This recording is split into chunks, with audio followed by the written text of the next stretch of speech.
উত্তরকাথি বিধানসভার বিজেপি প্রার্থী শ্রীমতী সুনিতা সিনহার সমর্থনে বিজয় সংকল্প সভায় উপস্থিত ছিলেন রাজ্য বিরোধী দলনেতা ভবানীপুর নন্দীগ্রামের প্রার্থী শুভেন্দু অধিকারী।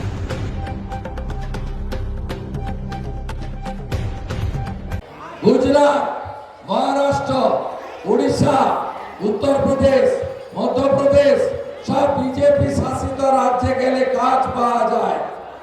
সেখান থেকে ট্রেনে সবাই উঠছে আর জয় শ্রীরামের ধ্বনি দিয়ে পশ্চিমবঙ্গে যাচ্ছে। আমি কালকে ট্রেনের ছবি দেখছিলাম, মুড়ি খাচ্ছে পরিযায়ী শ্রমিক, বলছে মাননীয়া মুড়ি খেতে খেতে যাচ্ছি অনেক কষ্ট করে, আপনাকে প্রাক্তন করে তারপরে বাড়ি ফিরি। এদের হারাতে হবে। মাতৃমণ্ডলী, পশ্চিমবঙ্গে ধর্ষণ নামক শব্দ আমরা তুলে দেব। ধর্ষকদের সকালে জমা করে বিকালে খরচ করব। আর আরজিকর হবে না, দুর্গাপুর মেডিকেল কলেজ হবে না, কসবা ল কলেজ হবে না। ভারতীয় জনতা পার্টির অঙ্গীকার। আমরা ভারতীয় জনতা পার্টি কি কি কাজ করব বলেছি। আপনার ব্রিগেডের ময়দান থেকে মোদিজির ভাষণ শুনে এসেছেন।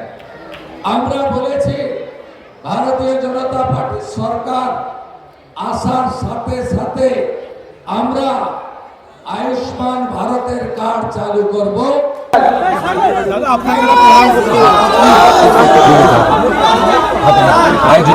কালকে উত্তরকাঠিতে বিজেপির মিছিল বেরিয়েছিল, মাইক মিছিল, সেখানে তৃণমূলের হামলা।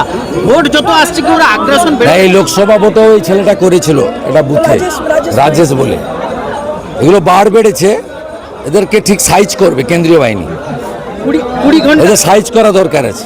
হ্যাঁ, 20 ঘন্টা ধরে চিরুনি তল্লাশি। ডিসি শান্তনু সিনহার ফ্ল্যাট থেকে গুরুত্বপূর্ণ নথি বাজেয়াপ্ত করল। প্রচুর, আমি দেখেছি মিডিয়াতে, প্রচুর কাগজপত্র পেয়েছে। এবং একটা সাধারণ সাব ইন্সপেক্টর মমতা ব্যানার্জির আশীর্বাদে এত কোটি টাকার মালিক হতে পারে, শান্তনু সিনহাকে না দেখলে বোঝা যেত না। আইপ্যাক করতে আবার ভিনেশ চ্যান্ডেলকে গ্রেপ্তার করলো, তারপরে আবার ঋষি রাজকে তলব ইডি। সে তো যারা তদন্ত করছে বলতে পারবেন কেন করছে, কিন্তু কয়লা কেলেঙ্কারিতে যুক্ত এটা সবাই জানে। बहुत सारे डॉक्यूमेंट्स सीज किया है सीबीआई ने, इसके बारे में ये सब ममता बनर्जी के साथ मिला भगत है। एक मेयर साहब इंस्पेक्टर, कितना रुपया उनका तनख्वाह है? 70-80 हज़ार रुपया तनख्वाह है। इतना 100 करोड़ का प्रॉपर्टी कैसे आया? सब ममता बनर्जी और टीएमसी का जो तोलाबाजी सिंडिकेट है, तोलाबाजी सिंडिकेट का रुपया है।